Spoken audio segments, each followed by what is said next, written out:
Hello guys, പുതിയൊരു വീഡിയോയിലേക്ക് ഏവർക്കും സ്വാഗതം. എനിക്ക് നല്ല ആഗ്രഹമുണ്ട്. ഞാനൊരു റൊട്ടീൻ നമ്മൾ പ്ലാൻ ചെയ്ത് വെച്ചിരുന്നതായിരുന്നു.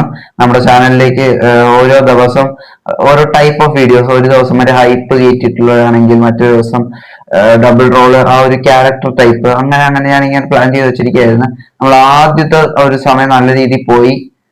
ഈ മാസം 8-ാം തീയതിയാണ് നമ്മൾ സ്റ്റാർട്ട് ചെയ്യാൻ നല്ല രീതിയിൽ. പക്ഷെ നാളത്തെ ഇതിൽ നമ്മൾ ആദ്യം നന്നായിട്ട് പോയി, പക്ഷെ ഇപ്പൊ മികച്ച രീതിയിലേക്ക് വരുന്നില്ല. അപ്പോഴ് അത് നോ പ്രോബ്ലം, നമുക്ക് റെഡിയാക്കാം. I am extremely sorry guys, നമുക്ക് റെഡിയാക്കാം, നോ പ്രോബ്ലം. അതേപോലെ തന്നെ ഇന്ന് മുതൽ നമ്മുടെ കിക്ക് ഓഫ് എന്ന് പറഞ്ഞ സെഗ്മെന്റ് നമ്മൾ സ്റ്റാർട്ട് ചെയ്യുകയാണ്. നമ്മുടെ വേൾഡ് കപ്പിന്റെ ഓരോ ഗ്രൂപ്പുകൾ ഡിസ്കസ് ചെയ്യുന്ന ഒരു സെഗ്മെന്റ്. ഞാൻ കമ്മ്യൂണിറ്റിയിൽ ഒരു പോസ്റ്റ് ഇട്ടിരുന്നു, പക്ഷെ അതിന് വലിയ റിപ്ലൈ ഒന്നും കിട്ടിയില്ല. ഞാനൊരു കിക്ക് ഓഫ് എന്ന പേരിട്ടിരിക്കുന്നുണ്ട്. നമുക്കത് എത്രയും പെട്ടെന്ന് തീർക്കണം, കാരണം വേൾഡ് കപ്പ് അടുത്തു. അപ്പം വലുതായിട്ട് വെറുപ്പിക്കുന്നില്ല. വീഡിയോ ഇഷ്ടപ്പെട്ടാൽ ചാനൽ ആദ്യമായാണ് കാണുന്നതെങ്കിൽ സബ്സ്ക്രൈബ് ചെയ്ത് സപ്പോർട്ട് ചെയ്യാൻ, ഇത് നമ്മുടെ ഫാമിലിയുടെ മെമ്പർ ആവാൻ മറക്കല്ലേ. ലൈക്ക് ചെയ്യാനും വിലയേറെ അഭിപ്രായങ്ങൾ താഴെ കമന്റ് ചെയ്യാനും ഇൻസ്റ്റാഗ്രാം പേജിന്റെ ID താഴെ കൊടുത്തേക്കാം, ഡിസ്ക്രിപ്ഷനിൽ കൊടുത്തേക്കാം, ഫോളോ ചെയ്യാനും മറക്കല്ലേ. നമ്മൾ വീഡിയോയിലേക്ക് വയ്ക്കാം. എന്താണ് അവിടെ സംഭവിക്കുന്നത്? വി ആർ റയൽ മാഡ്രിഡ്, ഞങ്ങൾ റയൽ മാഡ്രിഡ് ആണ്, ലോകത്തെ എല്ലാം ഞങ്ങൾക്കുണ്ട് എന്ന് പറയുന്നിടത്താണോ ഇത് സംഭവിക്കുന്നത്? ഒന്ന് ആലോചിക്കുക. എല്ലാം ഉണ്ടെന്ന് പറയുന്നിടത്താണ് ഈ സംഭവിക്കുന്നതെന്നോ ആലോചിക്കണം. എന്താണ് ഒരു സ്റ്റെബിലിറ്റി ഇല്ലാത്തൊരു ക്ലബ്ബായി ഇപ്പോൾ റയൽ മാഡ്രിഡ് മാറുന്നുണ്ട്. അത് നിസ്സംശയം നമുക്ക് പറയാവുന്ന കാര്യം തന്നെയാണ്.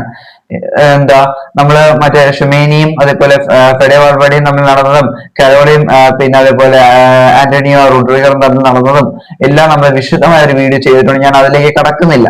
തലപൊട്ടിയതും മെഡിക്കൽ റിപ്പോർട്ട് എല്ലാം നമ്മൾ പറഞ്ഞിട്ടുണ്ട്. സോ അതിലേക്ക് ഞാൻ പോകുന്നില്ല. നമ്മളിപ്പോ പോകുന്നത് അതിനുശേഷം എന്താണ് റയലിൽ നടന്നത്. കഴിഞ്ഞ 3-4 ആഴ്ചയായിട്ട് റയലിന് അത്ര സുഖകരമായ വാർത്തകളല്ല പുറത്തു വരുന്നത്.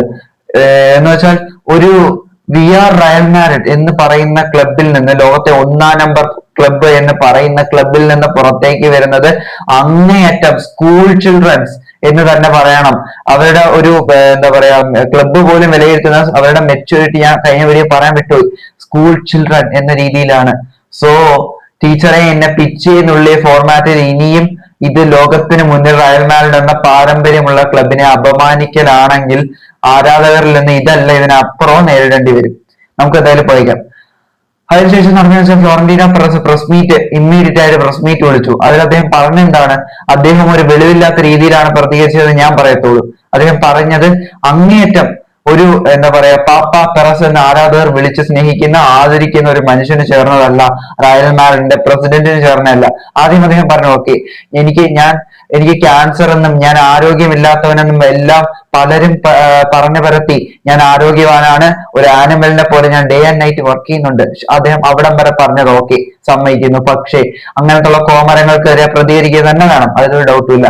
പക്ഷെ പിന്നീട് അദ്ദേഹം പറഞ്ഞെന്താണ്? 18ഓളം പോയിന്റ് റോബർ ചെയ്യപ്പെട്ടു.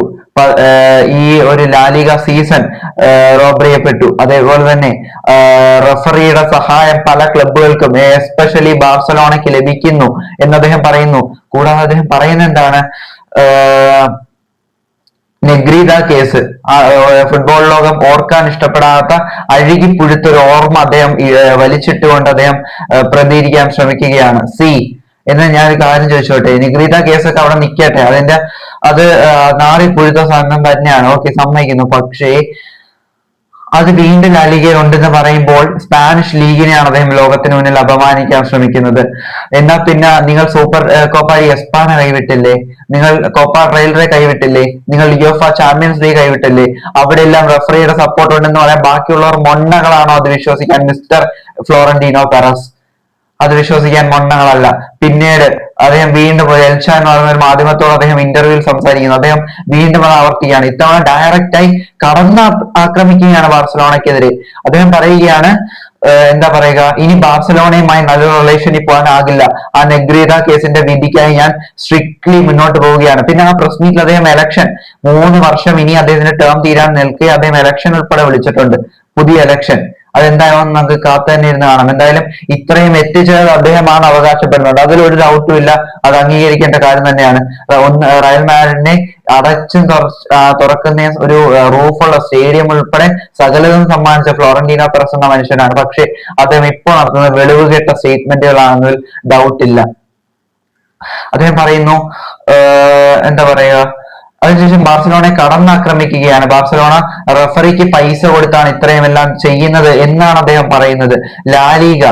ഈ ലാലിക പോലും റോബറി ചെയ്യപ്പെട്ടു, ഇല്ലെങ്കിൽ ലാലിക ഉൾപ്പെടെയുള്ള നേരിടേണ്ടതായിരുന്നു എന്ന് അദ്ദേഹം പറയുന്നു. അതിലേക്ക് ഞാൻ വരാം, ഒരു മിനിറ്റ്. അത് നമുക്കൊരു സെപ്പറേറ്റ് വീഡിയോ ചെയ്യണം. അത് അങ്ങനെ ബാർസലോണ ചെയ്യാൻ സാധ്യതയുണ്ടോ എന്ന് ഞാൻ ആ സെപ്പറേറ്റ് വീഡിയോ നമുക്ക് ചെയ്യാം. ഇത് ഇപ്പൊ ലെങ്ത് ആയിപ്പോ എല്ലാം കൂടെ പറയുന്നത്, അതുകൊണ്ടാണ്. പിന്നെ ഇന്നലെ നടന്ന വിഷയം, ഇന്നലത്തെ മത്സരത്തിൽ എന്താണ് സംഭവിച്ചത്? ഇന്നലത്തെ മത്സരത്തിൽ ആർബിലോവയും എംബാപ്പയും തമ്മിലടി എന്ന് വെച്ചാൽ അങ്ങോട്ടും ഇങ്ങോട്ടും.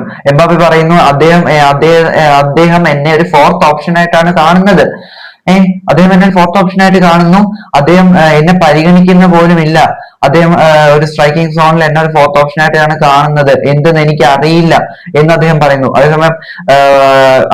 അതേസമയം എംബാപ്പയോട് മീഡിയാസ് ചോദിക്കുന്നു, താങ്കൾ പ്രസ് കോൺഫറൻസ് കണ്ടിരുന്നു അൽവാറോ ആർബിലോയുടെ? അദ്ദേഹം പറയുന്നു, ഞാൻ കാണാറൊന്നുമില്ല, സാവി അലോൻസോ ഇത്രയും മികച്ച രീതിയിലേക്ക് ടീമിനെ എത്തിച്ചേനെ എന്നും കൂടെ അദ്ദേഹം പറയുന്നുണ്ട്. ഞാൻ കാണാറൊന്നുമില്ല, എന്റെ വീട്ടിൽ ഫ്രഞ്ച് ടി വി ആണല്ലോ, സ്പാനിഷ് ടി വി അല്ല.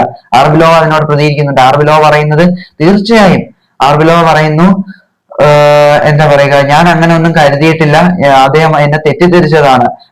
കൂടാതെ ഞാൻ ഈ ക്ലബിന്റെ സീറ്റിൽ, ഈ കോച്ചിങ് സീറ്റ് ഇരിക്കുന്നിടത്തോളം ഈ ക്ലബിൽ ആര് കളിക്കണം കളിക്കണ്ട എന്ന് തീരുമാനിക്കുന്നത് ഞാനാണ് എന്ന് അദ്ദേഹം പറയുന്നു. അദ്ദേഹം എത്ര കാലം അതിൽ തുടരുമെന്ന് കാത്തിരുന്നതിനാണ്. പിന്നീട് അതേപോലെ ഇന്നലെ ആരാധകർ, അത് നമ്മൾ ഈ സീസൺ ഉടനീളം കണ്ടതാണ്, ആരാധകർ കൂവി വിളിക്കുന്നു എംബാപ്പെ എന്താ പറയുക മൈതാനത്തേക്ക്, സാന്റിയാഗോ ബെർണാബിലേക്ക് ഇറങ്ങുമ്പോൾ. അതേപോലെ തന്നെ പെറസ് ഇതുവരെ ഇല്ലാത്ത രീതിയിൽ തർക്കിക്കുന്നു ആരാധകരുമായി. Security guard banner, Perez out എന്ന് പറഞ്ഞ ബാനർ വലിച്ചു എന്താ പറയുക എടുക്കുന്നു.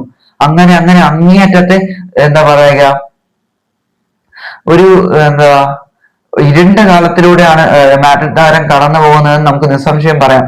സാവി അലോൻസോയുടെ കാലത്ത് സത്യം പറഞ്ഞാൽ മികച്ച രീതിയിൽ അത് പോയേനെ. പലരുടെയും ഈഗോ, കോച്ചിനേക്കാൾ വലുത് ഞാനാണെന്ന് പല താരങ്ങളും വിചാരിച്ചു, അതാണ് ഇത്രയും എത്തിച്ചത്. അതേപോലെ തന്നെ ഇവർ മാത്രമല്ലല്ലോ ലോകോത്തര താരങ്ങൾ, ഇതിനു മുമ്പ് ഇതിഹാസങ്ങൾ കളിച്ച മണ്ണല്ലേ അത്. ഐക്കർ കാസിയസ് ഗോൾ കീപ്പിംഗിൽ, സർജിയോ റാമോസും മാർസലോയും കളിച്ച ഡിഫൻസ്, മെസീദ് ഓസിൽ കളിച്ച മിഡ്ഫീൽഡ്, ബെയിൽ ബെൻസിമ ക്രിസ്ത്യാനോ കളിച്ച ഫോർവേഡ്, ഇങ്ങനെ ഇതിഹാസങ്ങൾ ഏറെ പന്തട്ടി സിനദിൻ സിദാൻ എന്ന അധികായനായ പരിശീലനം നയിച്ച ഒരു കോച്ചിങ് നിര എല്ലാം ഉണ്ടായിരുന്നല്ലോ. അന്നും ക്രിസ്ത്യാനോ ഉണ്ടായിരുന്നിട്ട് പോലും സിനദിൻ സിദാന്റെ ഒരു വാക്കിന്റെ അപ്പുറത്തേക്ക് അന്ന് ക്രിസ്ത്യാനോ പോയിരുന്നില്ല. ഇവരാരെന്നാണ് ഈ താരങ്ങൾ വിചാരിക്കുന്നത്? കോച്ചിനേക്കാൾ വലുതല്ല എന്തായാലും ഒരു താരവും. എന്താ പറയുക, കോച്ചാണ് സ്പോർട്ടിംഗ് ആയ ഡിസിഷൻ എടുക്കേണ്ടത്, അല്ല വേറെ ആരുമല്ല. ഇഷ്ടപ്പെടുമെന്നായിരുന്നു. Thanks for watching. മറ്റൊരു വീഡിയോ ആയിരുന്നത് വരെ